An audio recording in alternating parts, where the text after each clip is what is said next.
हम करेंगे हर मजलूम की हिमायत। बिस्मिल्लाहिर्रहमानिर्रहीम। अस्सलामु अलैकुम। मैं हूं हुरैन फातिमा और आप देख रहे हैं हिमायती न्यूज HD चैनल।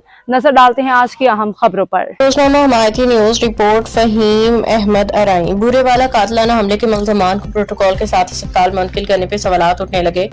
थाना मॉडल टाउन पुलिस की जानिब से कातिलाना हमले में जख्मी होने वाले साफी अली रजा भट्टी के केस में गिरफ्तार मुल्ज़िमान को मुबैना तौर पे प्रोटोकॉल के साथ अस्पताल मुंतकिल करके मेडिकल करवाने का इंकिशाफ सामने आया है, जिसपे शहरी हलकों में शदीद तशवीश पाई जा रही है। यानी शाहिदीन के मुताबिक पुलिस ने जायब ऑफिस से 2 मुल्ज़िमान को गिरफ्तार किया था, जिन्हें बादिसा थाना में बिल्कुल सही और सेहतमंद हालत में देखा गया। इस हवाले से थाना मॉडल टाउन में ली गई तस्वीर भी मंजर आम पे आ चुकी हैं, जिनमें मुल्ज़िमान बज़ाहिर बगैर किसी चोट या जख्म के नजर आ रहे हैं। तमाम बादिसा इन्हीं मुल्ज़िमान को अस्पताल मुंतकिल करके उनका मेडिकल करवाया गया, जिसके दौरान उन्हें बगैर हथकड़ी अस्पताल ले जाने की इत्तलात भी सामने आई है। इस सूरत-ए-हाल ने कई सवालात को जन्म दिया है और शहरियों की जानिब से पूछा जा रहा है कि पुलिस की तहवील में मौजूद मुल्ज़िमान आखिर जख्मी कैसे हुए।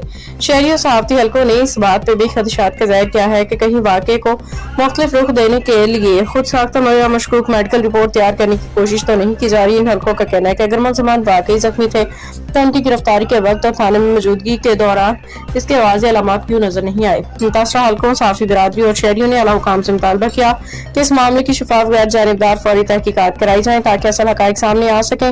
अगर किसी किस्म की गफलत बेज़ाबती या अख्तियारात को नाजायज इस्तेमाल का इर्तिकाब हुआ है तो जिम्मेदारान के खिलाफ कानून के मुताबिक कार्रवाई अमल में लाई जा सके। साफी बिरादरी ने इस अज़म का इजहार किया है कि सहाफ़ी अली रजा भट्टी पे कातिलाना हमले के वाक़े और इसके बाद पेश आने वाले पेशरफ्त को मुंतकी अंजाम तक पहुँचाने के लिए आवाज़ बुलंद की जाती रहेगी ताकि इंसाफ के तकाजे पूरे हो सकें। अब तक के लिए इतना ही। मजीद खबरों और अपडेट्स के लिए देखते रहें हिमायती न्यूज HD चैनल।